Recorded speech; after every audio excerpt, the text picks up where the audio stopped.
Welcome back to Establish the Edge. I'm your host, Mike Leone, here with another episode of the off-season projection special with Ben Gretch. We did take a week off or so. I was out in Denver, Colorado with the ETR guys. I was actually there for a week with my family and then a week just hanging out with the ETR crew, stayed at Levitan's house, had a lot of fun. Beat Glenn in a game of basketball.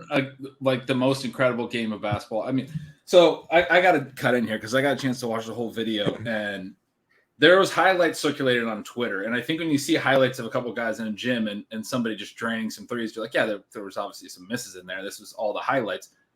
The unclipped video was even better. Like, you missed, I think, 2 or 3 threes. I think you were like 0 for 6 from 2-point.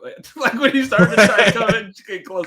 But it was like literally heat check after heat check. Glenn kept coming out further out to try to guard you, and you were just waxing everything. I was like, I couldn't believe it. It was the most incredible thing I've ever seen. How long have you been hiding this? My crowning athletic achievement, a one-on-one basketball game at age 35. Definitely shot above expectation, but yeah, it was a lot of fun. It was like a 7 or 8 minute video and it was over. You made all. Yeah. I think it cuts in. You had 2 points already, so you must have made a 2-pointer early. You end up winning. You guys were playing at 21 2s and 3s, and you ended up winning 23 to something. You just scored all 7 threes after that, and did it in like 7 minutes of real time. It was incredible. Yeah, I think I went 7 for 10 the first game. We played 2 games. The second game was like kind of the same thing, but with some more misses involved. So it was a little bit longer, but essentially the same thing. Incredible showing. Incredible. Thank you, Ben. Appreciate it. Shout out to the ETR video team for making me look very good on social, even better than I actually looked. But yeah, that was a ton of fun. Ben, we're back to grinding though. We're going to be pumping out basically the rest of 6 divisions kind of over the next week, trying to get them all done by the end of July. So you might have something around 1 a day from the Establish the Edge podcast feed. Is also hosted on the Establish the Run YouTube channel. And of course, you got to check out Ben's stuff at bengretch.substack.com. He's got Stealing Signals. Also, Ben, why don't you talk a little bit about Stealing Lines, which you have launched? Yeah, so bengretch.substack.com is a newsletter that's Stealing Signals, fantasy football focus. Launched a newsletter and Discord focused betting service. So stealinglines.substack.com with Dalton Cates, who's done some awesome work over at 4for4 over the last year or so. He's an absolute killer in the props market. So we're going to be doing some betting stuff over there. So check us out. Awesome. Let's dive right in now to the NFC West, which is a pretty fun division to talk about. As usual, if you're watching on the YouTube channel, we've got the division odds up from the DraftKings Sportsbook. The Rams, the favorites in the division at plus 125. So we will start with them and kind of go to Rams, the Niners at plus 150, Cardinals plus 400, Seahawks plus 1800. Not a betting show, just gives us some structure, some excuse for the order of teams. And Rams, defending Super Bowl champs. We are pretty close on play calling with all of these teams. The Rams, we have a little bit of discrepancy in plays run. You have them a bit more up tempo, about half a play per game more than league average. I'm about half a game lower than league average. Can we talk through that? Because they were at like 68 plays per game in 2020, 63 last year by my numbers, which I think are the same as your numbers. Because I think you gave yes, you are correct in that. So for me, I leaned on last year's a little bit heavier with the quarterback change. Whenever there's kind of a big change like that, I'm sort of leaning on the prior year a bit more. And also kind of like our default algorithm, which it takes into account that 68 plays per game from a couple years ago. Just kind of spit that out, and it seemed about right and a little bit closer to last year. So I don't have anything super high level there. That's just sort of how it spit out. Sure. One thing I noticed was that they ran fewer plays than their opponents, even though they were a good team. And I made a note that maybe they were victims of their own efficiency at times. So it's kind of like, for me, I was kind of like a little bit of rebound and play volume with a little bit of pullback in efficiency. But yeah, I think that makes sense. They were at 62.2 last year. Is that what it was? And 68 2 years ago. So yeah. In a way, it's close to just a weighted average of the last two, like weighting last year more than 2 years ago, bringing them closer. So I could see them, though. I think the point you made about them being a good team and running less plays than their opponent is a valid one. We'll talk about Seattle and some of the concerns with regressing them because they're a bad team. And that's concerning. Like if you can hold possession or not, because when you're looking at plays run, there's different aspects to it. Like teams that throw more often are slightly more likely to run more plays. It might not be as correlated as you think. The other big ones, obviously pace, team like Arizona, which we'll talk about, where they just snap the ball quickly and they're playing at an up tempo. And then if you're just dominating possession, Buffalo is a good example of a team that really skyrocketed in plays last year. And some of that was just because they were really good all around, defensively, offensively, and everything, which you can make a case for the Rams being in a similar spot. For sure. I did have them slightly higher pass rate. And again, I'm leaning on last year. Their pass rate over expectation switched from slightly negative with Goff 2 years ago to a positive 2.5% last year. So I'm a little bit higher on the pass rate. Again, just kind of leaning on the quarterback change and assuming they trust Stafford a little bit more. And this is, an interesting range to look at because if you use Ben's plays and my pass rate, you do start to see, a bit more ceiling in the passing game. I think like Kupp's kind of an easy one because where he goes, it's, there's not much deviation regardless of these inputs. But for some of the secondary guys, particularly, maybe someone like Allen Robinson or Tyler Higbee or Stafford himself, that can make a difference. And Stafford himself, big reason why I like to do these pods with you is you're just catching where I might be off. And I switched my projections a little bit from like an hour ago when I was prepping for this podcast, because initially I was way lower than you on Stafford efficiency. I'm still a little bit lower than you on his. I always come in hot for anyone who didn't hear the first two pods. I've been thinking about that. I'm like, I think we need to think about my projections as like a 60th percentile outcome and yours is more reasonable. But I do think I did shift mine closer to yours, looking at Stafford's efficiency the last few seasons. I mean, the pass touchdown rate was way higher with the Rams, which I think makes sense because, you don't have him chucking for a bad team. Like that's going to be a lower pass rate because you're going to throw more passes in lower scoring situations, in a situation like Detroit, and that's going to lower your pass touchdown rate. So I do think there's some, I'm not putting him at the 6.8% he was last year, but I did get him into kind of the lower to mid fives instead of the high fours, which I think makes sense. And similar with yards per attempt, he's been on fire the last 3 seasons, 8.6, 7.7, and then 8.1 with the Rams last year. So I did up it a little bit. It's also hard to know. I mean, someone like Kupp, who commands so many targets and just had such an absurdly efficient season, which you'll see with Ben. Ben has a pretty high Kupp line. It's just hard to know, what level to regress that. But I actually think Stafford's kind of going in an okay spot in drafts, like quarterback 12. I think once you get out of the non-rushing, non-elite pass volume quarterbacks, you can get to someone like him that probably gets it done on efficiency. Yeah, from a draft strategy perspective, I don't love to take the sort of the best of the non-elite ceiling guys. So like where he goes, I don't wind up with him. But I agree with you. He belongs to there, and if he falls and becomes a good price in drafts, I think he makes sense. Yeah, that's a good point. It's not the ideal way to draft, but his positional ranking is probably about right. Right. Is the way to put it. Let's go to the wide receivers. To the running backs, because Cam Akers, we have very similar projections on. I have a few more carries than you, which results in a few more points. You've got him at 199 PPR points for the season. I have him at 206. So we're really close on Akers. I feel like I've heard really good Akers arguments in both directions, and our rankings right now on ETR kind of have it middled, where we have him right around ADP. So what's your take on Akers, Ben? I guess I'm just a little scared of the Achilles, but yeah, I feel the same way. I don't have a strong opinion on him. I think it's easier for me to see playing the backups, basically playing Darrell Henderson. I think Darrell Henderson's a really nice option in drafts because I think there's a possibility that what we saw late last season when Akers came back was that he didn't really have his explosiveness back, and he will be more than a year removed now going into this season from his Achilles tear, but the Achilles can be a tough one to get back from. It can take 18 months, so.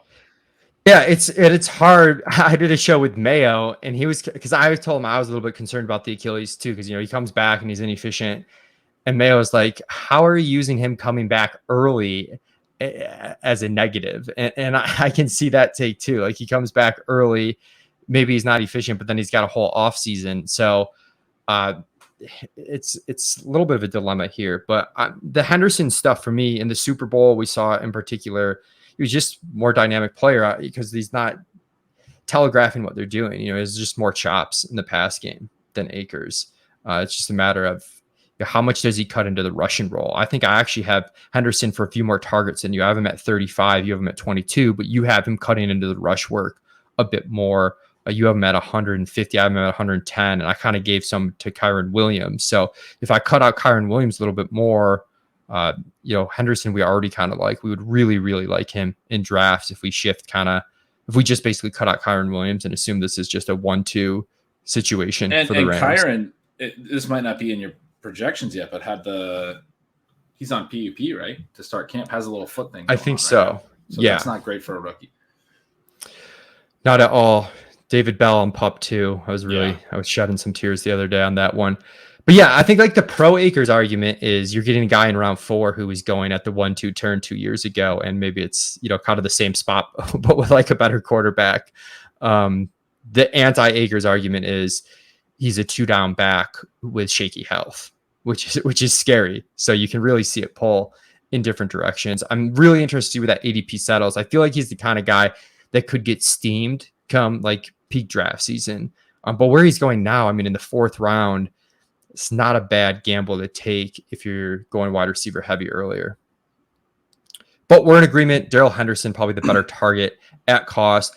Wide receiver, I've got Kupp at 162 targets, kind of netting out to 317 PPR points, which is a lot, but not as much as the 389 you have of 184 targets. And again, our projections, we're layering in a bit more systemic risk just overall. Generally for teams in the ETR base projections, is we're over projecting like over 100% volume. We're projecting like 107. So, Cooper Kupp's 30% target share becomes 28% like at the end. And then we have a ceiling case, whereas Ben's kind of just got one set of projections and they skew a little bit more just like optimistically and cutting out some of that systemic risk. So just good for the listener to know that we operate a little bit differently there.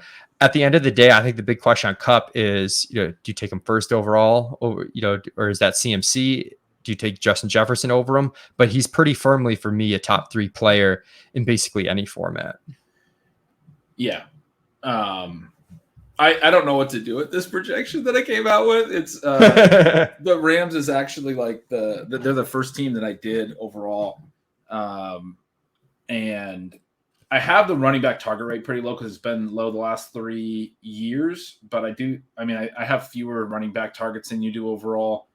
I'm sort of looking at it now and questioning that. I don't think I've gotten that low with the running back target rate on almost any other team. It's one of those things where, like, as a first team, I wound up with a really huge target number here for Kupp. But I do have this note that you either project Kupp to back up his historic year, Stafford to regress a ton, or someone else to be a value, whether that's Allen Robinson, Van Jefferson, maybe Higbee, because there's not really a clear other option, right? I mean, the 3 I just named are sort of the 3, but the one we're projecting a little bit of is Odell, like assuming an Odell second half of the season return to the Rams, which is not official.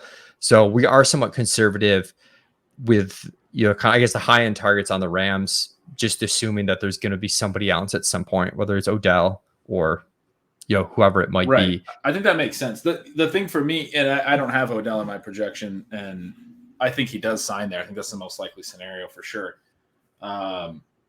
The thing for me was just basically like teams were certainly trying to stop Cooper Kupp through to the Super Bowl and no one could, right? And it might be a tougher sledding the next year, but some of that low running back target rate is also sort of related to Kupp's target rate where they do those sprint outs. They run him in motion, like behind the line of scrimmage, come across the formation, get him those short passes that are on a lot of other offenses are basically running back dump offs or running back screens. I mean, he was incredible last year. Obviously, it's really hard to figure it out, but it's one of those things where I'm like, it's one of those things with projections where I'm not super confident Allen Robinson. Obviously had some skills decline last year. Tyler Higbee has never really backed up that 1-5 game stretch he had. I'm not a big fan of Van Jefferson. So I'm just like, the way that I see this playing out is Cooper Kupp gets 1 million targets. Yeah. So where do you have him among the top 3 players? I think I haven't projected higher than anyone. I have well, not, like if not even projection wise, just feel like if you were drafting today, FFPC main event, you're in Vegas, you're live, you're number 1 on the clock. Yeah, and I mean, obviously, it's going to depend on what other draft slots I've gotten and other exposures I have and all of those things. But I might go Kupp 101. I might. Yeah.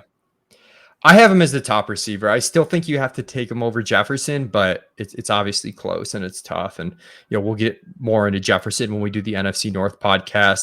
I might take CMC 1 overall, but it's a mix. I don't know. Right now, I think I would take CMC. I definitely want some exposure to CMC and JT too. So it's sort of one of those things where it's like different formats. How PPR. Maybe I'm more likely to take JT. Right. I mean, there's various arguments. I really like the top of drafts. I don't really have a clear fade at the top. So yeah, Allen Robinson one's been tough. We were for a while like really behind ADP on Allen Robinson. We've slowly, as the offseason's gone along, kind of, I guess, switched that to an extent or coming up to in line with ADP. And I don't know what to do with Robinson because the things we talked about with Odell, like if he comes back, that cuts into his target share. But if he doesn't, there's just like nobody behind Kupp. I know you're not scared of Van Jefferson, and we have the Higbee. And then I don't know how much do I weight just the games in Chicago where he was just egregiously bad. He's getting out targeted by Darnell Mooney. He's super inefficient. How much does that matter?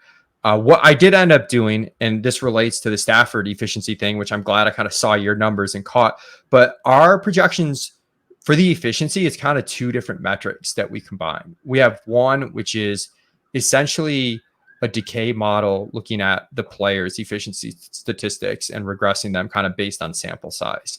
So for Allen Robinson, like his baseline catch rate, his talent catch rate is like 62.7% we have. Which doesn't do him any favors because Chicago numbers. But then we have a more dynamic algorithm that takes into account, the team scoring total for the season, the quarterback's efficiency. That has him up at 64.2%. So essentially what I ended up doing for a lot of these players who've only had 1 year with Stafford, or in Robinson's case, 0, is I leaned them a lot closer to that more dynamic algorithm projection and away from the pure kind of baseline projection. I think that makes sense. Robinson's a really tough one because there's sort of that idea that he maybe wasn't trying last year that I think has kind of caught on. I've sort of been a proponent of that since, basically during the season. He had his worst target spread run of his career. You can go all the way back to his rookie year. Nothing even close to it. He's always been a 20% plus guy. He was all the way down to 18%. He had almost on par with his worst yards per target efficiency season as well. Easily his lowest yards per out run when you can, combine the target earning and the yards per target. And when you watched, you got that feeling that Allen Robinson just wasn't really, in love with playing on a franchise tag for a Bears team that wasn't going anywhere and was coached by Matt Nagy. I mean, there's even a guy who was doing that Jordan Schultz guy. I don't know where he works, but he's a Twitter account that I remember. I've never even heard this pod, but I remember he tweeted at one point that some of the Bears players were fed up with Matt Nagy, and then I remember looking at his bio, and it was that he hosted a pod with Allen Robinson. So it was like, I wonder who the players were that he got this source from. So, I mean, it just seems that Allen Robinson was not really happy last year. It wouldn't be that surprising to me if his skills haven't actually declined as much as it looked like in 2021, and he goes to a new team, a good team coming off a Super Bowl win, and looks a lot more reinvigorated.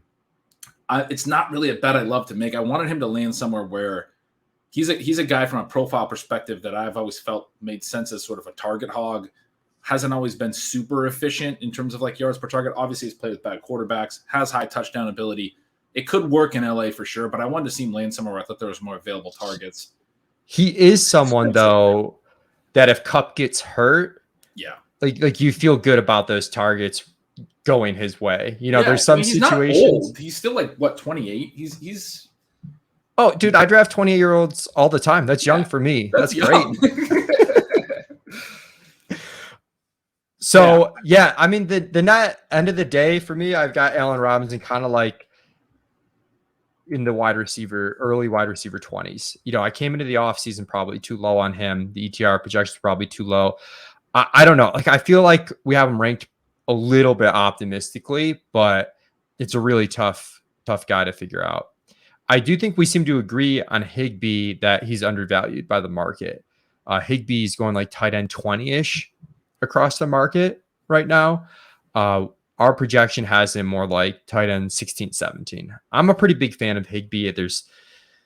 I don't think there's too much competition at the tight end position. I know Bryson Hopkins, shout out to the showdown performance he put on for me in the Super Bowl.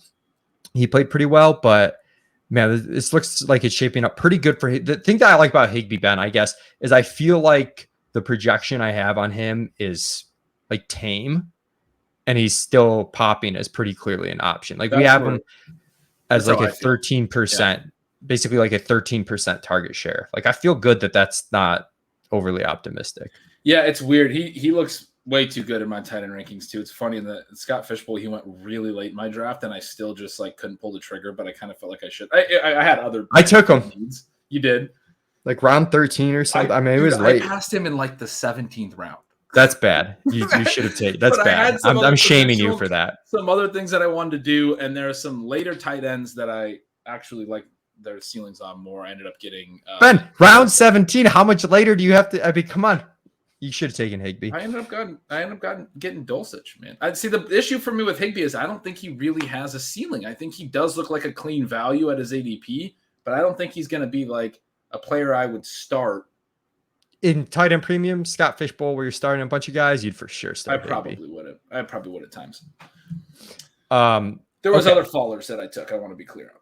So basically, we both have Higbee with what we think is a pretty fair projection, which spits him out above ADP, but Ben's still afraid to draft him. Yes. I think it was a mistake. That's why I brought it up. I do think it was a mistake that late. Let's go to San Francisco.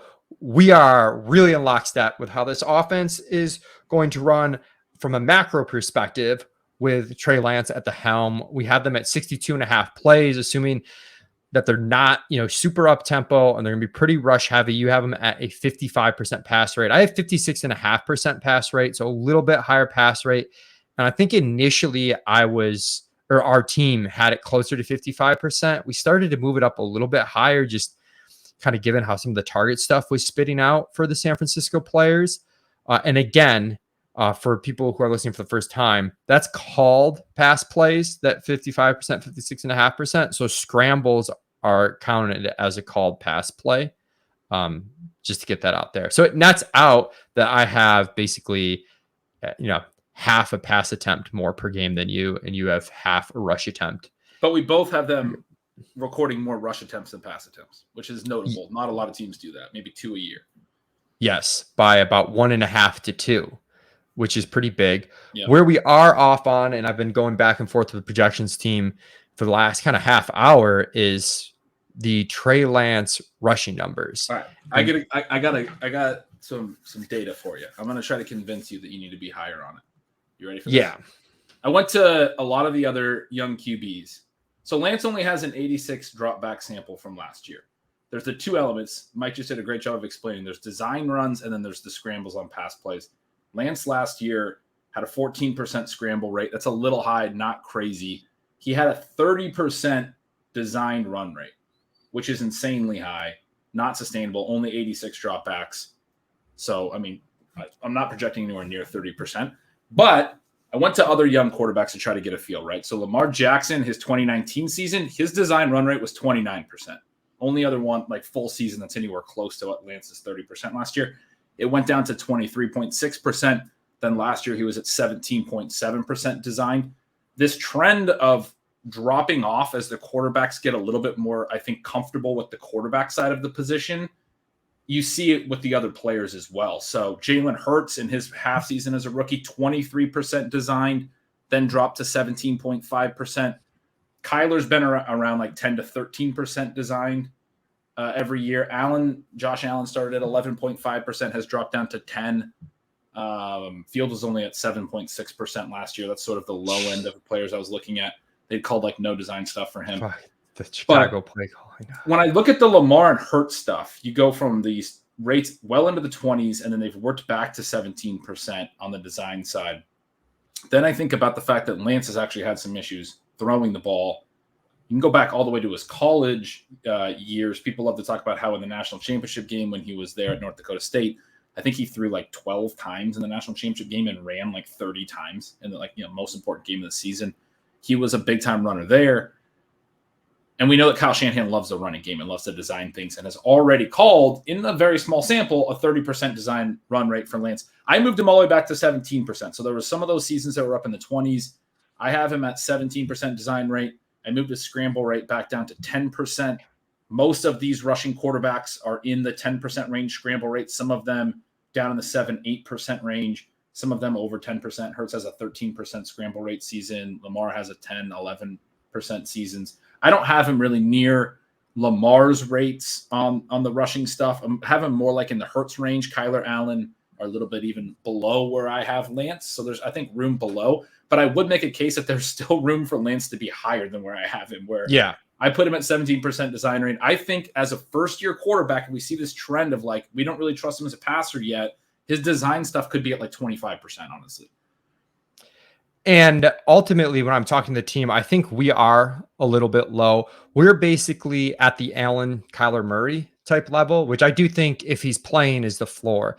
Now, there's some stuff from a projection standpoint that's tough, which is like just figuring out the rush shares in general between him, Elijah Mitchell. If you think Tyrion Davis-Price gets any, like it's kind of a, if you think Debo's involved, it kind of becomes a difficult math problem to sort out. Well, and I'll point out, I have him over 150 rush attempts at these numbers, and I'm saying they might be low. Lamar Jackson is the only player, he's done it twice, that has had 150 rush attempts as a quarterback. As far as I went back, Michael Vick never did it. Like Cam Newton never did it. 150 rush attempts for a quarterback is a ton. I'm projecting it and saying it could be higher. We're talking about like legitimately, potentially game-breaking quarterback rushing numbers. I will say that Hurts was at 140 rush attempts last year in 15 games. We are kind of trending more that direction, right? I do think right around that 10, he could be right around that 10 rush attempt per game number. Yeah. We have him more like 7, which again is more like Allen, Kyler. And the other aspect, though, that's difficult for us, I think we're layering in still a little bit of risk that Trey Lance just sucks and, maybe gets yanked. And that's where he has one of the bigger gaps between, these are our base projections that we're going through. So we have him at about a 22 to 24% base rush share for the team. But our ceiling case is like a 32% rush share, which is more like Hurts, more like Lamar Jackson. So I do think our base is light, though, even with that said. And I'll probably tweak that upwards somewhat. And yeah, the difficult part with Lance right now, Ben, is we had such a great buy window when people were still like scarred from last year. I whiffed on him big last year, and that window is kind of gone now.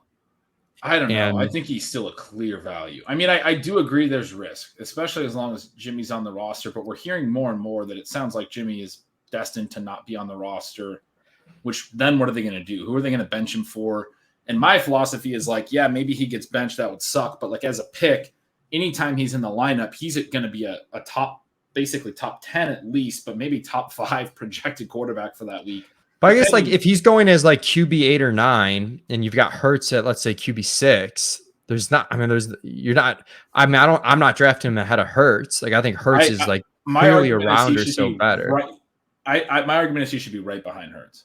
So I think Hurts should be, I think there's more stability in Hurts where he should be like a clear round or 2 better. I do have Hurts projected higher and will still rank him higher. Yeah, I'm with you on that. But I think Lance comes right behind him personally. Okay. It's also difficult. Like some of the so like underdog, is a little different than FFPC and FFC. Now, I hate to get too hung up on the scoring differences, which is kind of like the overly precise argument, but NFFC and FFPC are a little bit more favorable to the passing numbers because FFPC is 1 point per 20 passing yards instead of 1 point per 25. NFFC is that as well, plus 6 points per passing touchdown, which evens how it many out. points do they give for 1,000 rushing yards and 10 rushing touchdowns? A lot. They give a lot. No, I get, but like, I mean, you got it matters. But, it does. I'm with you. Okay, but he's fun regardless. I think he was just, I guess it was just, he was a clear slam dunk, and now you have to think about it a little bit more. He'll probably slide up our rankings. I do think we will slide some more base rush share his way. Speaking of rush shares, going to running back, we're very close on Elijah Mitchell, which didn't totally surprise me. I mean, Shanahan completely fell in love with him last year. I feel like, you know, our inputs are even somewhat conservative given what we saw last year. But again, the math problem there with Debo, Lance, and Tyrion Davis-Price, it's tough. I think he's a pretty good buy right now, especially if you're doing like a 0 RB type team. If you can get him in round 7, like I think I'm pretty happy with that with Elijah.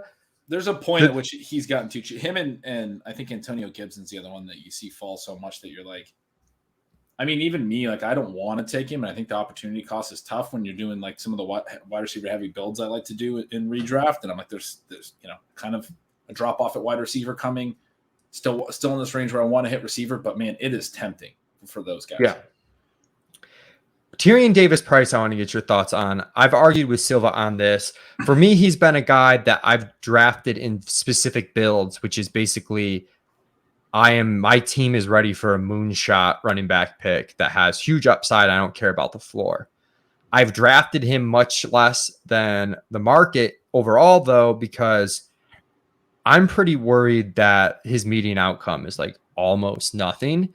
And maybe I'm being overly conservative there, but I actually have him at 98 rush attempts, and you have him more at 59. You have Jeff Wilson mixing in a bit more. Yeah, I didn't know what to do with that role, so I basically split it between the two. It's one of these situations where like I'm probably not going to trust my projections as much as, I mean, I just think it is kind of a toss up between him and Jeff Wilson. Jeff Wilson's a lot cheaper. I kind of love being able to grab Jeff Wilson at the very end of drafts, for like especially like 0 RB type redraft leagues where you don't have to hold him all year. You're not tied into him in best ball, and you might actually need to use him early in the year. If it's like a 0 RB roster, you might want to use him early in the year if he's in the RB2 role early. I don't know who's going to win that job, but there's probably going to be someone else, right, that's in that role. Yeah. So that's my case for Tyrion Davis-Price being too expensive right now is basically, I think you needed to break right a couple ways, which is he's not the clear RB2 right now. So if he is throughout camp, that's an adjustment to make. I think the ceiling's definitely there. I do think like the median cases do matter a little bit, especially in best ball. Like if you're spending like a 10th round pick on a guy, like you're going to need some usable weeks, outside of like pure, and you need to be pretty sure that if the guy in front goes down that, he's the next guy up. That's kind of the worst. Which is tough. I mean, we don't think much of Trey Sermon at this point, but like he's still on the roster. Jermichael Hasty. Yeah, I actually have Sermon with a little bit of work. I probably have too much work because there's no way they're going to have 5 backs, but they are a team that has like called up guys and like rotated through a lot of guys over the duration of the season. Obviously, they're not going to have 5 on the opening roster. I wonder, I think Sermon's most likely completely dead, but I don't think you can say he's 100% dead yet. And that's been another reason why I've been just a little bit more cautious with TDP than the market. The 5th guy that and then there's Jermichael Hasty, who like plays a little bit on passing downs. And I mean, is Sermon going to get cut? Like somebody's got to get cut. Is Hasty going to Someone for sure has to get cut.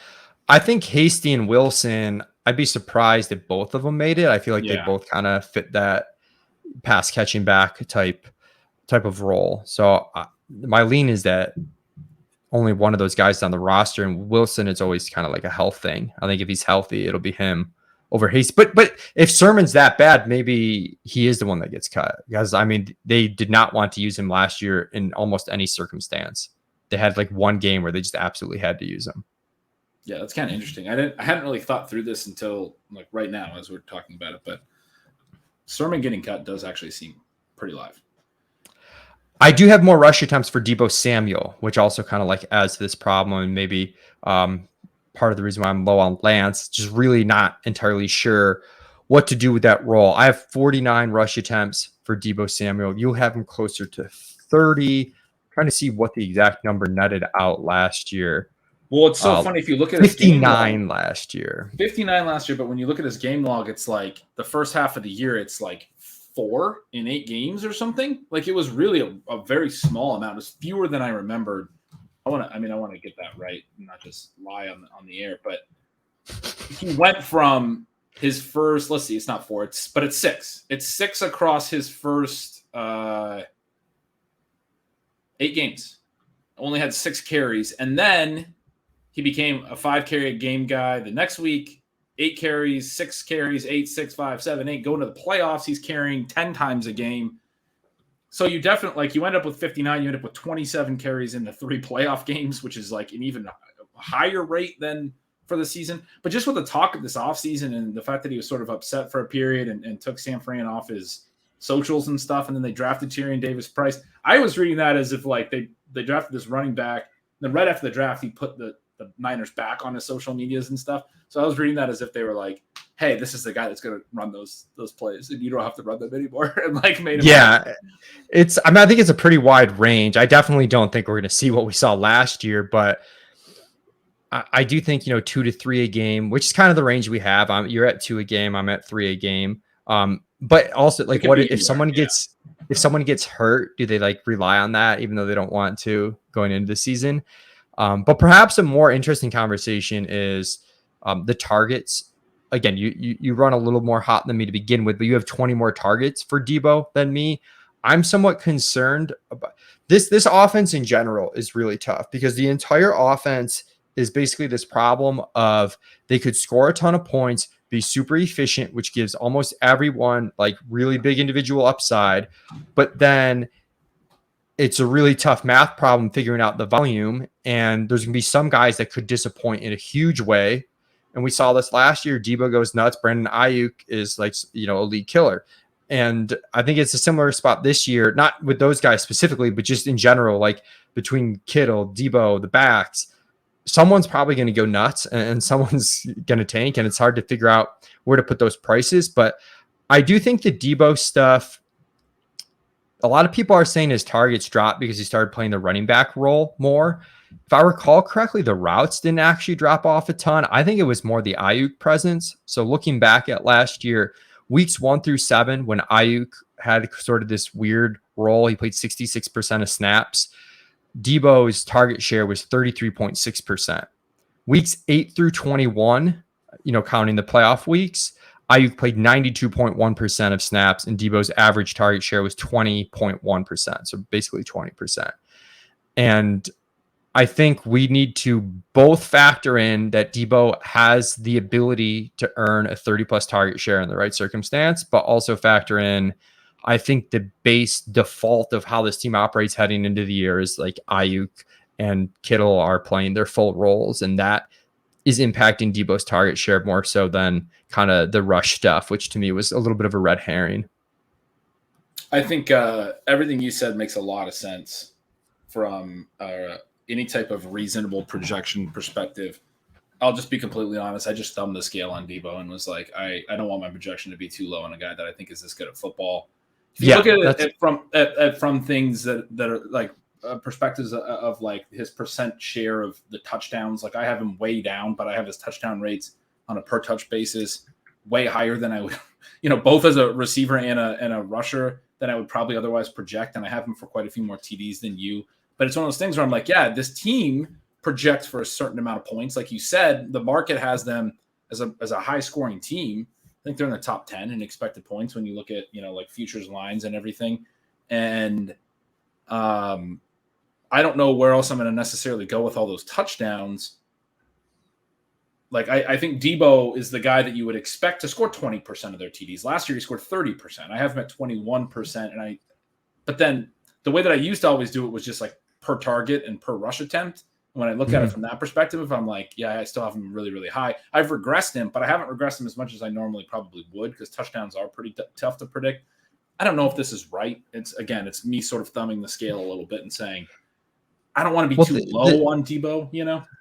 The guy who's been, cleared 2 yards per out run all 3 of his seasons. Yeah. I mean, that's kind of why we're into him last year, and had him as a good value, over the 2 yards per hour.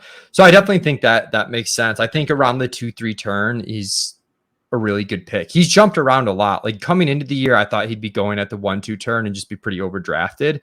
And now there's been kind of spots where I've drafted him like a few drafts in a row, and then other times where he's gone in a spot where I haven't really considered him. And it's weird.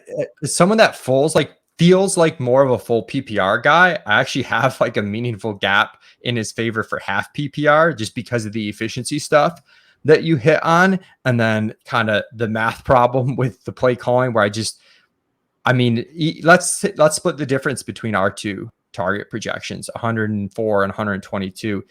That's not a lot of targets for a guy in full PPR that's going to go, in round 2.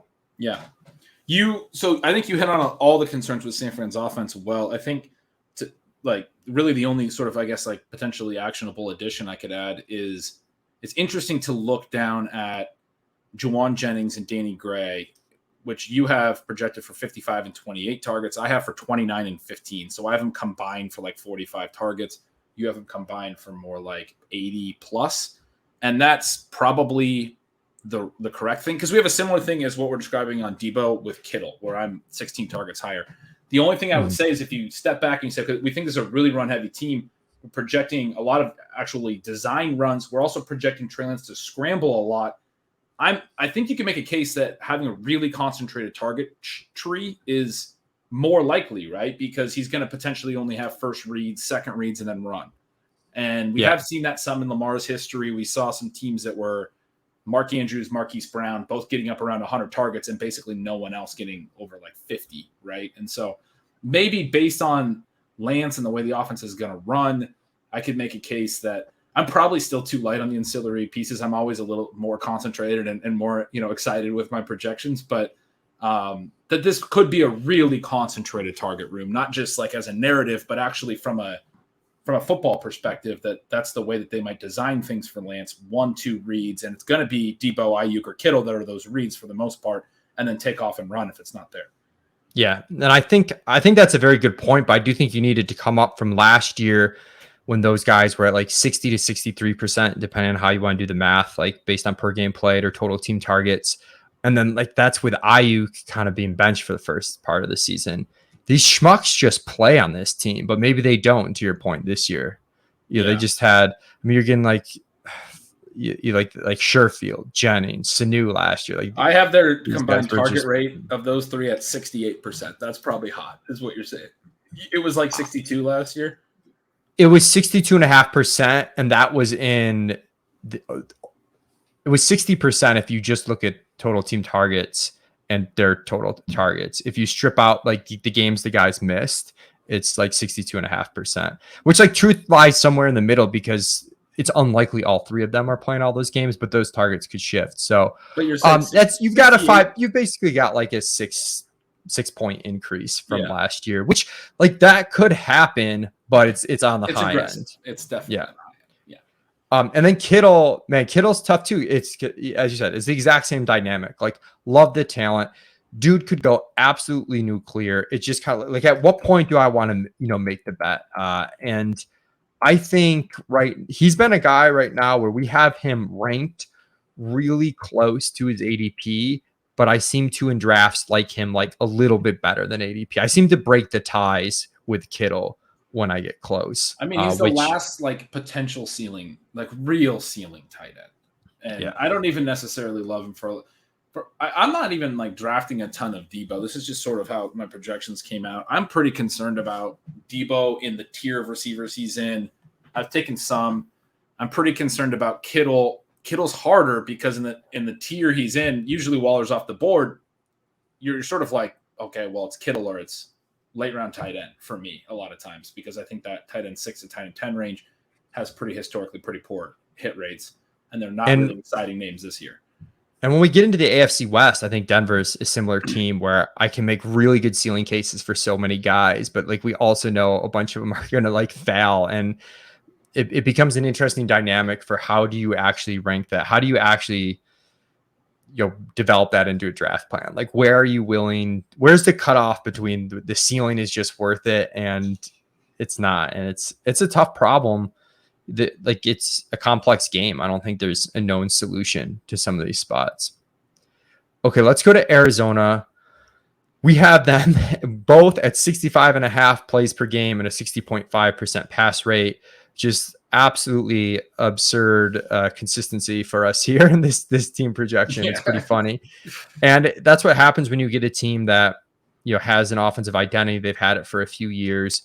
They're kind of like Dallas, where they're going to be up tempo, but not necessarily throw a whole ton. They'll throw even a little bit less than Dallas does, I think. But we can be confident that they're going to run an above average amount of plays. They have every year. And the aspect that I added in this year was looking at the time on the play clock when the ball snapped. And they were not quite as fast last year, but they were still above average last year. And they were super fast 2 years ago.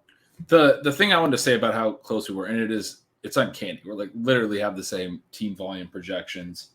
And even when we're off by like a play a game. Usually on these, we've been really close on a lot of them. I mean, it does speak to, I think, our sort of analytical styles and our willingness to regress and looking at the past data and where we're going to land. At the same time, I did think it was kind of interesting. One of the most useful pieces of like back testing analysis I've ever done was a couple years ago at CBS. I looked back at my team volume, team passes, team run projections from the year before. And about half the league, I was off by quite a bit. I can't remember the exact numbers. I know there's some teams where I was off by like 100 plays. And some of them were injury related. I remember that year was the year that Ben Roethlisberger got hurt. Was projecting the Steelers to throw a ton. They threw way less because he got injured right away. And then the next year they came back and they threw a ton. And the year before they had thrown a ton. And so probably the projection was fine. You couldn't project the injury necessarily. But anyway, there are these cases where we miss by a lot. I think this is an interesting note in terms of like sort of the group think of projections that we talk about sometimes, where we are so close that it's almost scary. And you understand why projections have the pull they do, because everyone's going through their own process. But on stuff like this, you have to be taking like a pretty big stand to get far off of these numbers. I think you're right. Yeah. I'm pretty confident in it. At the same time, got to think about the chaos of NFL seasons too.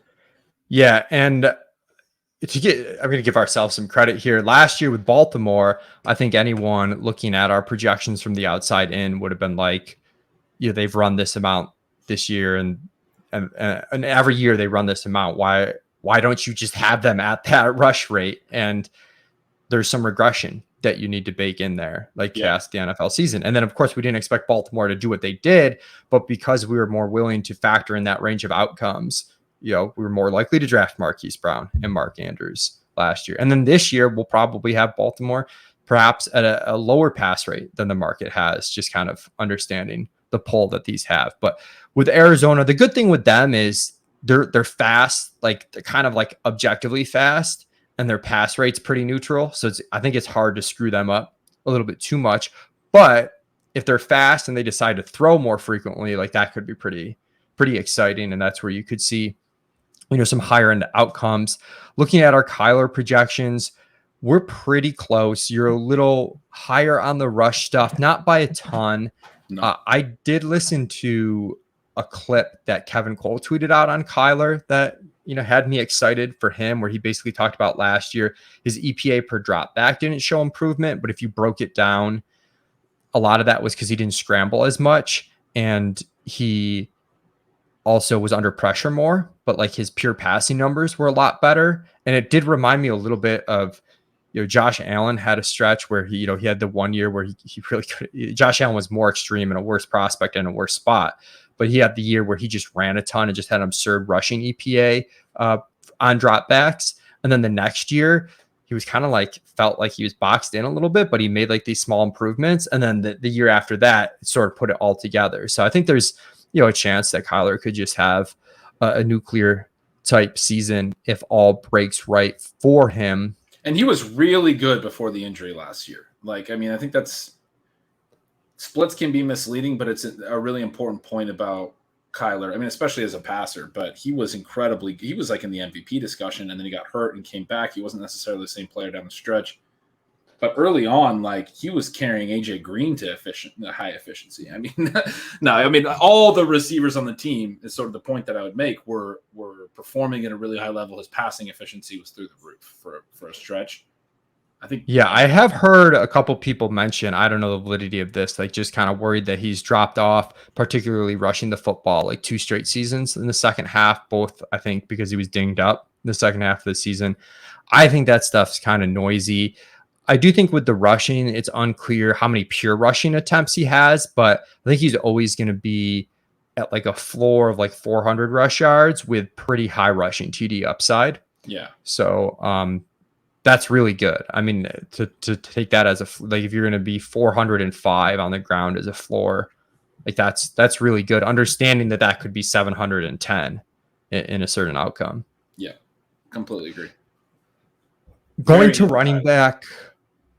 I'm a little more conservative on James Conner's role, have him for some less rush attempts, less targets in the passing game, have that shifted a little bit more to Darrell Williams, particularly in the target department. Conner's tough. He's in this bucket of guys that, I have a tough time marrying the micro positives with the macro. Do I want to take this kind of running back? Because I mean, he just went nuts last year. And it was funny, the first couple of weeks, I thought he was kind of a drop. I was like, oh, this is just a goal line back who's not really getting goal line touches. And then he went on a streak where he was just getting goal line touchdowns left and right. And then obviously once Edmonds went down, we saw the full workhorse role for James Conner. So he's been a struggle for me as basically what do I do with James Conner in round 3? I haven't been too sure. Generally, I've been leaning a little bit away from him in round 3 in favor of, like, let's say Jalen Waddle or perhaps even his teammate Marquis Brown, depending on the format and whatnot. But how do you feel about Conner? Yeah, I would say if you're inclined to take, I mean, it's always tough for me because I'm not like super inclined to take running backs in the 3rd round right, or aging. But if you are, like, I think his workload looks incredible. I think you have to look at the way they handle the offseason, letting a productive back and Chase Edmonds walk so that they could sign Conner and bring him back. Sort of based on, Edmonds getting hurt last year and Conner being so good when he got the full work down the stretch. I think you kind of have to take that whole chain of events in terms of what Arizona's telling us with their moves as a pretty huge positive for Conner. They don't really add a huge secondary back. They bring in Darrell Williams. Darrell Williams is probably just a guy. He's been okay at times. I really like, Benjamin. I always want to project him too high. I've taken him at the ends of some drafts the last couple of years, and it's not panned out at all. He is starting to generate a little buzz, which I'm getting pretty excited about. And he's the other back that I'd be interested in this offense in snagging late, because I do think he still has some real 3-down upside because he had a strong profile that indicated that coming out of college. But, like, again, Conner, I don't see a lot of holes in his profile when you sit there and project it out. It looks like a guy who has, a ton of work. He comes out way higher than I'm comfortable with in my projections. Yeah.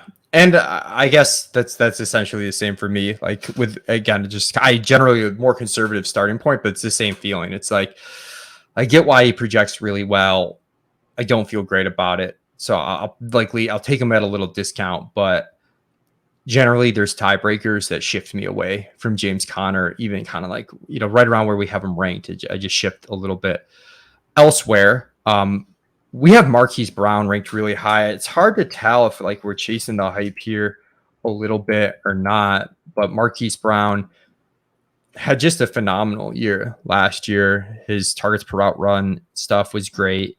And now he goes to Arizona without DeAndre Hopkins for 6 games. Can we talk about how we have the exact same amount of targets on Hopkins, even though he's missing 6 games? I did. Yeah, that's pretty funny. I did a 22% target share times 11 games expected, and came into the target share I came into, and we're identical. I think that's basically I think that's exactly like the same thing we did, which is like a really close, and then just kind of scaled it, which came out to like 14 to 15% over the course of the entire season.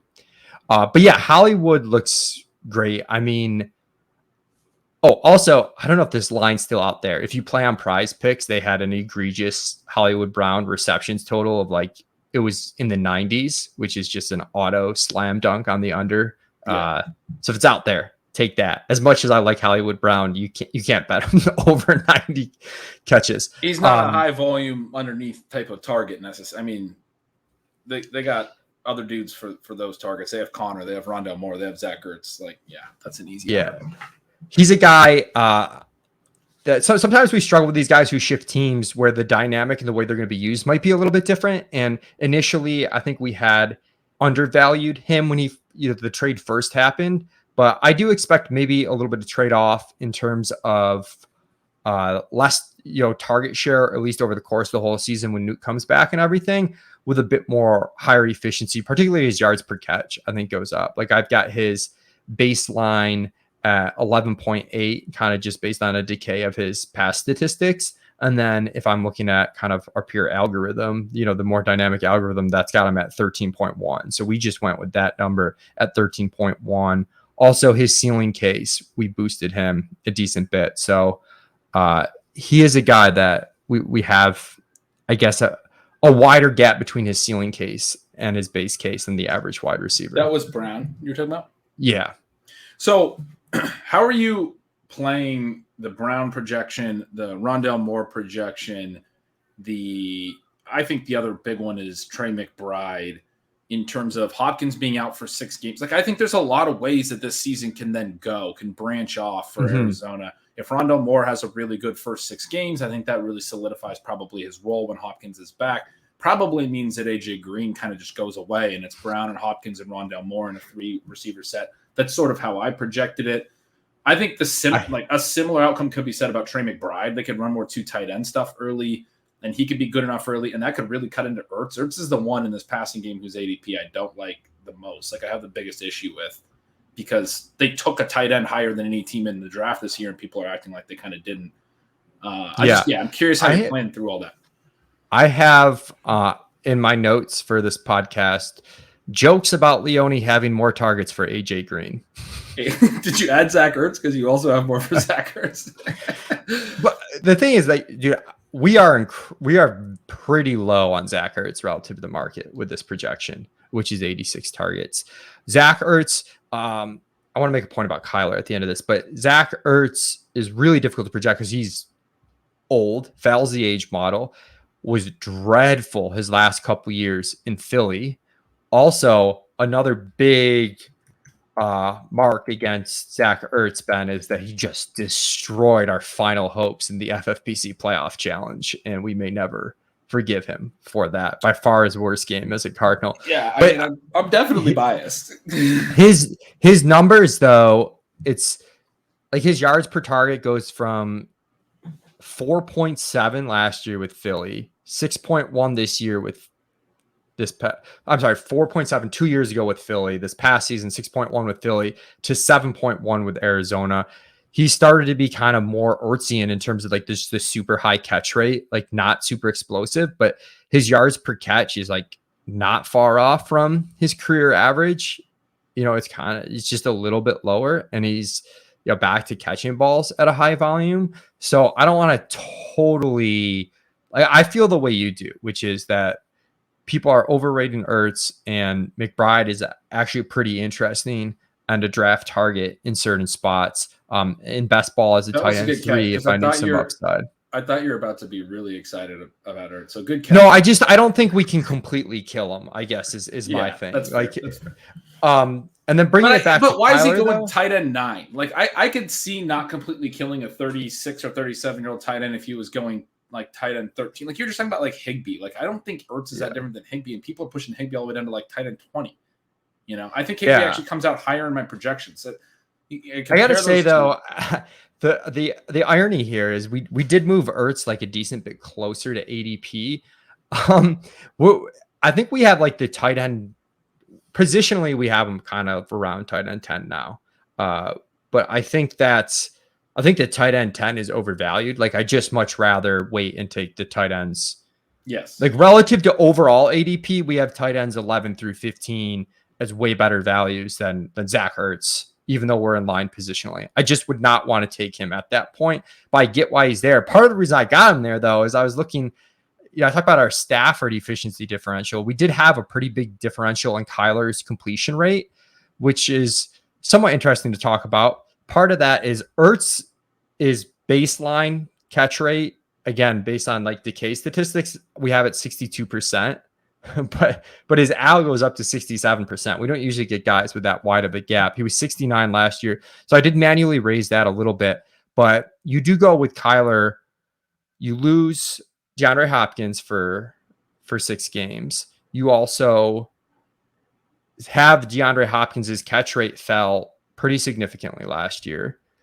Christian Kirk had a 74% catch rate last year. He's out.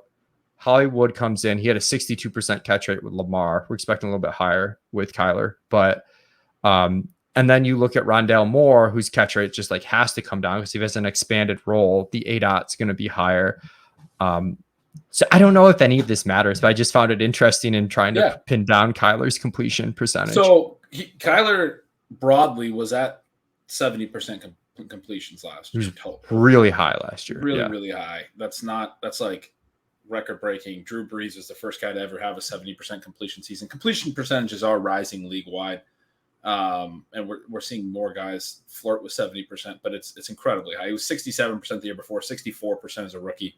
I have him at 68.7%. I would say that's definitely high. I'm trying to look through my numbers. I still have more pretty high. I have like all the tight ends pretty high with the lower ADOT stuff. I have Hopkins. All right, we got to talk about Rondell here. Not to cut you off, but no, I'm a Rondell Moore stan, but I think this 95 targets is jumping the shark a little bit here. Well, I think he's going to get. I've got 78. He's going to get more work early in the year. I think he had a 24% targets per run last year. A big part of that was his routes were down, and a lot of those targets were manufactured targets close to the line of scrimmage. The more routes, I mean, his ADOT was like 6 yards lower than the next closest guy. Like, so I guess like it just, as soon as he starts running more routes, I would not expect him to be a 24% target per run guy. At the same time, they already showed that they're willing to use him in that way. So if you're projecting him to then gain some downfield work, I mean, I think he's good as well. So I'm projecting him to actually be able to earn some targets down the field, even though he's undersized. I understand that he's not big. He's actually the smallest person that was ever born. I need to acknowledge that because most people seem to believe that. But he's a tank. We know that as well. He can squat like 600 pounds. But anyway, with Hopkins out early, I think he's going to have that closer to the line of scrimmage stuff. I also have a note here. I have some of Edmonds' work shifting to him, right? Because I do think that's part of their answer. You bring in Darrell Williams, he's a James Conner type back. Benjamin definitely could play more, but they use Chase Edmonds on a lot of stuff around the line of scrimmage that I just feel like that's more expanded Rondell Moore work probably. I think his stuff around the line of scrimmage, which is just free targets basically, is pretty locked in and will be in the first 6 weeks. And then if he's good, that can basically expand into the season, even, after week 7 when Hopkins is back. That's sort of how I'm projecting. Yeah. I have Rondell Moore as a small buy. So if you're buying Ben's optimism there, he goes from a small buy to a big buy. So I think he's good. And I put in the jokes about AJ Green. I do have AJ Green with some more targets, which is kind of why we're off on Rondell Moore, just because. Well, and it's a big question of who's going to play in 3 wide receiver sets when Hopkins is back. Like if they move Brown into the slot and they stick with Hopkins and AJ Green on the outside, which would be closer to what they were doing to Rondell Moore last year and keeping him in this rotational 4th receiver role, then AJ Green's going to be closer to your numbers and Rondell Moore's going to be closer to your numbers. I'm sort of expecting that Rondell Moore can do enough early in the year and that they'll kind of figure out that part of their late season struggles last year is they were running out Antoine Wesley and AJ Green as their outside receivers and keeping Rondell Moore in a rotational role as an actual explosive player. And that they'll wind up with a 3 wide receiver set of Brown, Hopkins, and Moore. However they align them, they'll move them around the formations. That's a pretty exciting 3 wide receiver set. So some of it is a hope and a prayer that they do what I think they should do. Yeah. The other decent difference that we have is like the Ertz specifically aside, our Ertz to McBride ratio is actually really close. I just have a lot more tight end targets is what I'm noticing. Yeah. I have them higher than they were at last year. You just think they're going to do more two tight end stuff with like McBride? Post Ertz though? Because like if we look at Ertz's, what is it, week 7 on? It's not post that. That's a good call. Week tight end 7 rate was a lot higher after they acquired Ertz, you're saying. Dude, so Ertz, like again, Ertz had a 19.2% average target share if you just average the individual weeks from when he was with Arizona. I have their team tight end share lower than that. So I'm looking at the whole season. This is a great point. And that's where the market loves Ertz, because it's like, and especially in full PPR, I think that's where that's coming from is.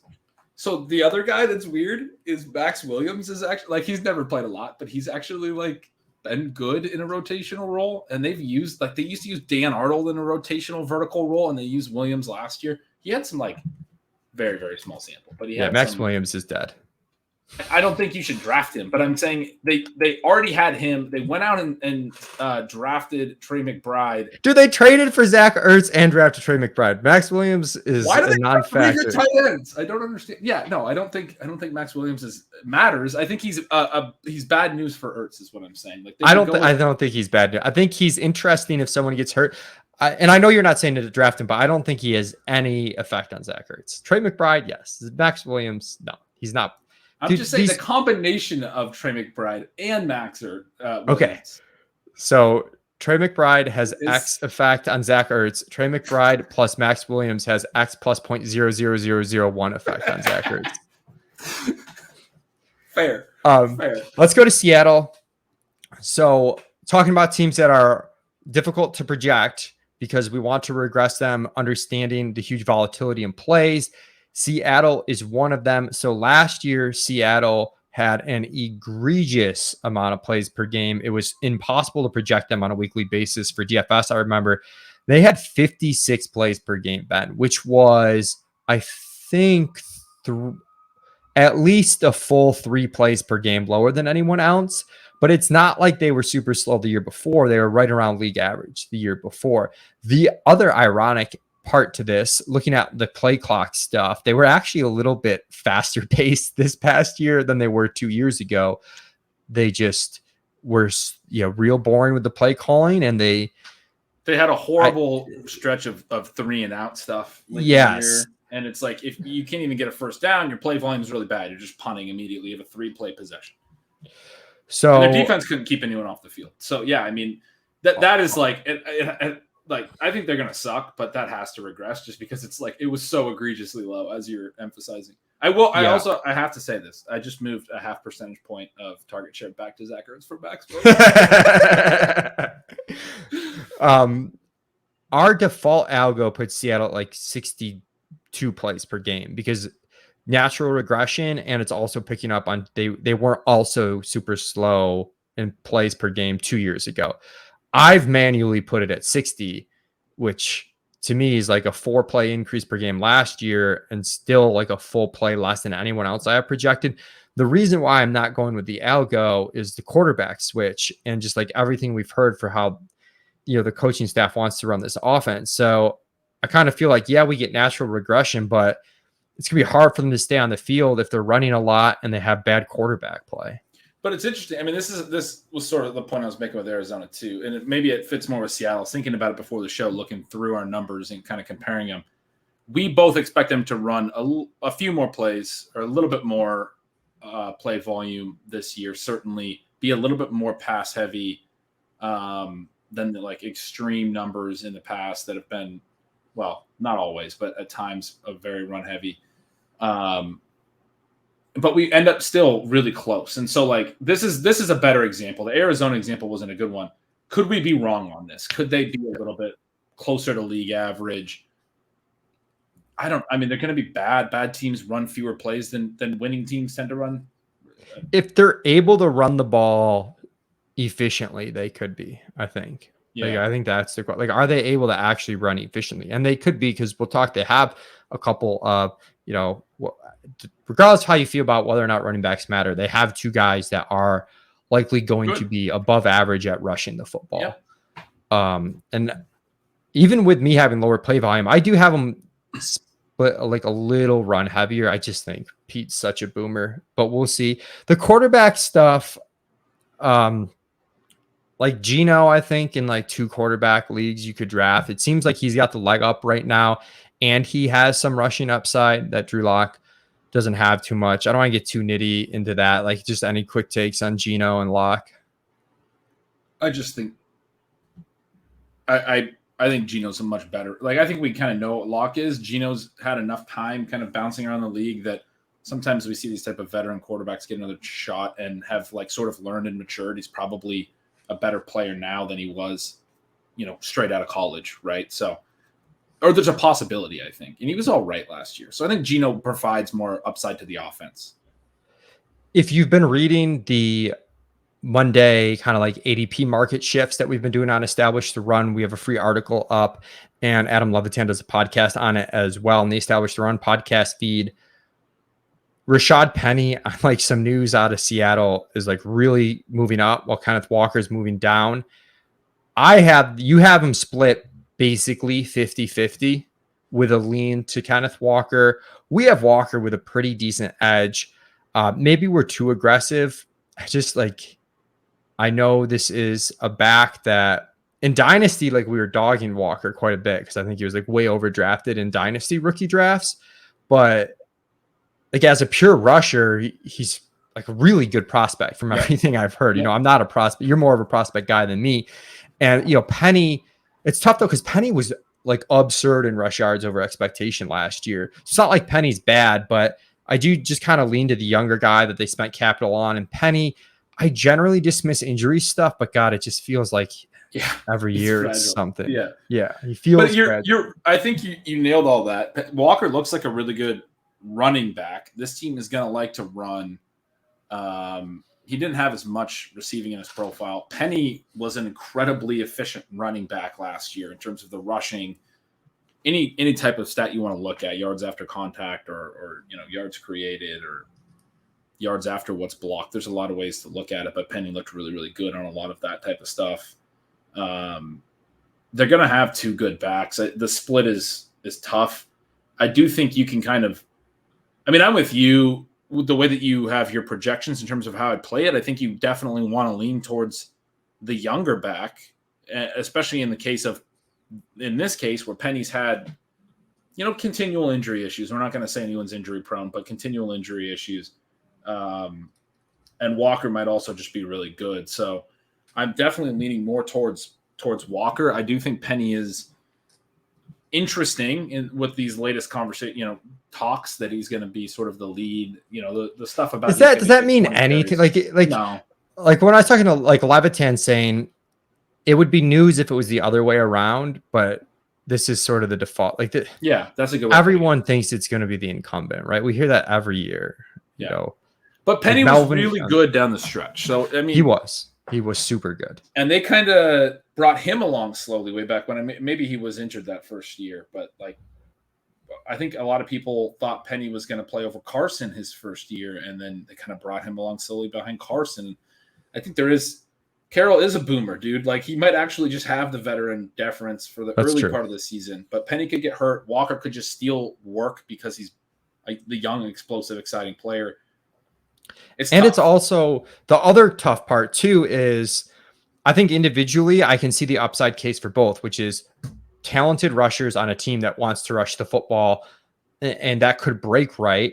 The flip side for both of those is neither's really a pass catcher, and they're playing on a team that could suck. And generally we don't want that running back.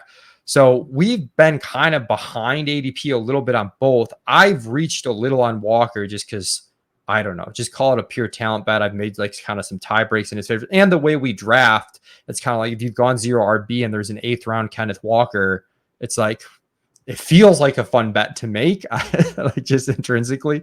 I think the best note there was that they're going to be so much worse. Like you were talking about, I'm a little higher on the pass rate. I did a really quick regression between Vegas win totals and expected pass rate, and so that I could use sort of like a pass rate over expected number to then get to my pass rate. Mm-hmm. I have them as expected to throw still more than 2 percentage points higher than where I wound up. And I'm still sort of a little pass heavier than you. because their Vegas win total is now supposed to be 5.5, or they're supposed to win 5 or 6 games based on Vegas, and that would mean a lot of negative scripts and those things. That's sort of the point you just brought up, where like these are probably early down backs that are splitting on a team that is going to run in the first half, because that's just what they're going to do. They're going to try to keep games close and slow the game down, but they might be in some games where they're down 2 touchdowns and their expected pass rate is 70% plus. And how much of a boomer do you think Pete is? Is he going to run the ball in the face of a 20-point deficit in the fourth quarter? Possibly. Yeah, possibly. We don't know. We will find out. In terms of the passing game, we're pretty similar. Like when you take into account like our macro biases, like you're a little higher on the Metcalf Lockett combined target share, but nothing outrageous. We have them at a pretty similar ratio. Metcalf for me for a while was a super easy fade when he was going like wide receiver 16. I did just check this morning. He's starting to fall more towards wide receiver, like latest underdog ADP was wide receiver 25, which we have him ranked slightly behind, but like when it starts to get that low, yeah. I'm definitely, it's starting to pique my interest. He's one of the guys that had an interesting yards per outrun breakdown last year. I think people are concerned that he loses efficiency without Russ, right? But he already lost it last year with Russ getting hurt and then Russ coming back and not really being himself. But his yards per outrun stayed pretty close because he gained about just over 5 percentage points in targets per outrun. So he was at 18.2% as a rookie, 19.7% as a second-year player. Those are pretty solid numbers at his ADOT, downfield targets. They're not great, but they're solid, and especially because he was very efficient those first 2 years after earning the target, yards per target, stuff like that. Last year, he jumps all the way to 24.8% targets per route run. It's really strong volume at his ADOT, but then his yards per target cratered. So I do think the market's a little bit overreacting to like, oh, he's got this new situation. His quarterback's going to suck now. And I'm looking at it and I'm going, he actually showed some real target earning potential last year and kind of already was pretty low in terms of yards per target when you talk about how deep his ADOT is. I think if he can earn targets per route at close to 24, 25% again, I mean, there's actually more upside than last year. I mean, he's got his TD rate has to regress. That's the other element always of the equation. Mm-hmm. And he had touchdowns last year. That's probably going to come down on a bad team. But there's room, I think, for his yardage to actually be a little bit better than last year, which is weird because now Russell Wilson's gone. But he did have sort of that down yards per target year compared to his first 2 years. Yeah, I'm looking. We do have a slight discrepancy in that TD number where we both have Lockett at, right around 6 touchdowns, but I've got Metcalf at 6.3. You've got Metcalf at 8. I'm trying to pull up real quick. Yeah, basically just that's the grown-ass man adjustment right there. I just added shots. Because I'm looking and I'm like his both are more dynamic algorithm, which takes into account the ADOT and stuff, and just his historical decay stats like don't have him at a great touchdown, as great of a touchdown rate as you would think. I feel like for years though, I've just been manually boosting his touchdown rate, and then finally with the quarterback stuff, I didn't boost it this year. It's not boosted. I didn't give him the GAM bump this year. Yeah, that's probably fair. My thing is probably, I mean, it's actually like a sort of real take that like probably less impact on him with a worse quarterback because he is so physically imposing at the catch point and after the catch and everything. Like that's something he brings. Yeah. It is interesting though that the Lockett splits were a lot more favorable with Geno in terms of target share, at least. Geno was throwing to DK a lot more. No, to Lockett a lot more. Everyone in their head thinks he was throwing to DK a lot more, and he wasn't. I thought I had heard it that way, but then I thought that's because everyone says that. Everyone says that. It's crazy. I haven't looked that one up myself. Yeah. Okay.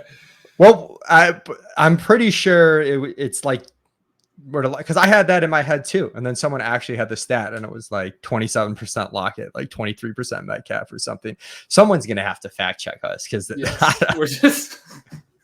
we're going off the cuff here. It's such a small sample that you probably don't put a lot of weight in it either way. That's why I haven't really given a ton of credence to it. The point is at wide receiver 25, I think Metcalf is probably a buy for Ben. For me, he's a little bit more neutral. I do think the gap between Lockett and Metcalf is just like, as every year, is a little bit insane.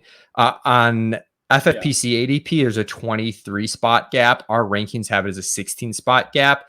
It's difficult because I don't necessarily want to draft Lockett either, but I have been drafting some Lockett just on, I mean, he's been good and he's just so cheap that like, whatever, I've been taking him.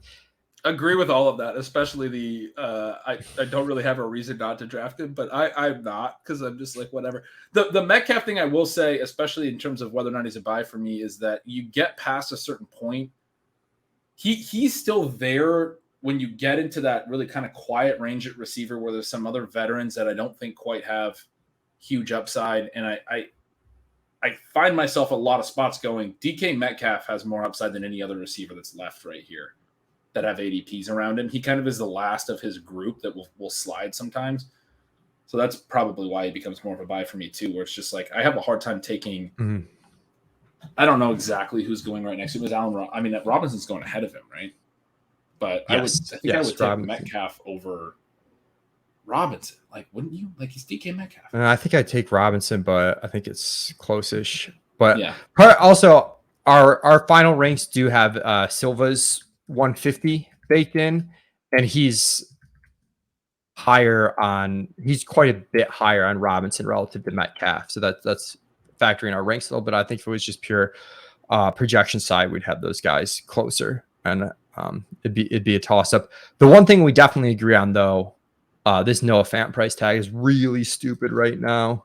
Going off in the tight end 20s, and he's like legitimately fun and talented, and like almost has to get targets, and has been playing with Drew Lock already. And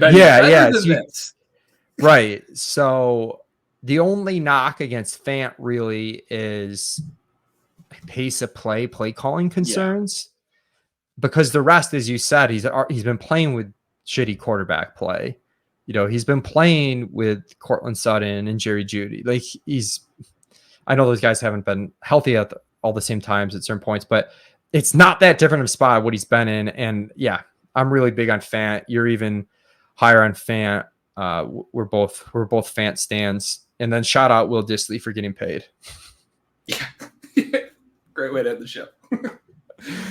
All right. Check out Ben at bengretch.substack.com. Also can find him on RotoViz Radio doing Stealing Bananas with Sean Siegel. You can catch my stuff if you subscribe to this podcast on iTunes or the Establish the Run YouTube channel. Subscribing, liking us helps us continue to do free content like this, goes a long way. And if you're looking for more content, projections, rankings, all that good stuff, if you're playing best ball, Dynasty, make sure you get an Establish the Run draft kit. Ben and I will be back. Like I said, we're going to try and pump out basically close to one a day, get the remaining 5 divisions done. We'll probably do the AFC West as our next division, which is going to be a really fun division to talk to. Thanks so much for listening, everybody. We'll catch you next time.